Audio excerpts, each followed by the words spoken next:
Center and states can also be altered by the union government. Thus, during the proclamation of emergency, all powers are centralized in the union government and constitution acquires a unitary character. This combination of federal and unitary system is a unique feature of the Indian Constitution. This feature of the Constitution can be better understood in the historical background upon which the federalism has been introduced in India and also in the light of the experience in other federal countries. Adult surface. The old system of communal electorates has been abolished and the uniform adult suffrage system has been adopted.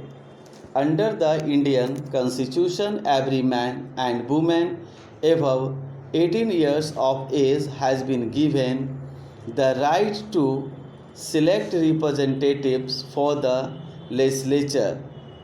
The adoption of the universal adult suffrage without any qualification either of X, sex, property, taxation, or the like is a whole experiment in India, having regard to the vast extent of the country and its population, with an overwhelming illiteracy.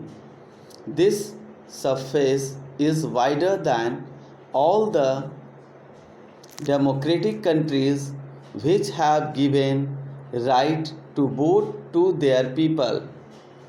In spite of many difficulties, this bold experiment has been crowned with success.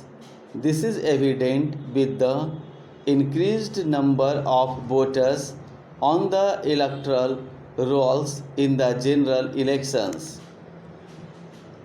An independent judiciary, mere enumeration of a number of fundamental rights in a constitution without any provision for their proper safeguards will not serve any useful purpose. Indeed, the very existence of a right depends upon the remedy for its enforcement. Unless there is remedy, there is no right, goes a famous maxim. For this purpose, an independent and impartial judiciary with a power of judicial reviews has been established under the Constitution of India. It is the custodian of the rights of citizens.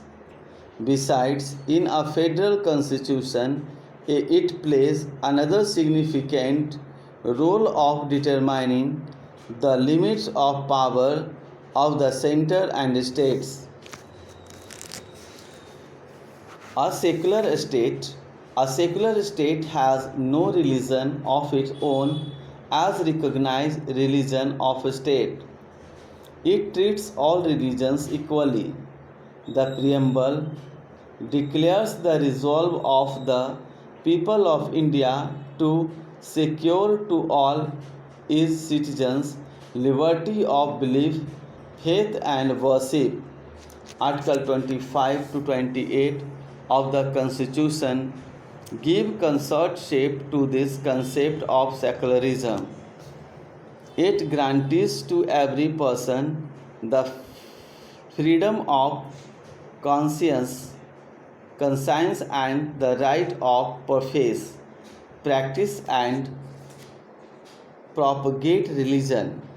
In a secular state, the state only regulates the relationship between man and man. It is not concerned with the relationship of man with God. One may worship God according to the dictates of his own conscience.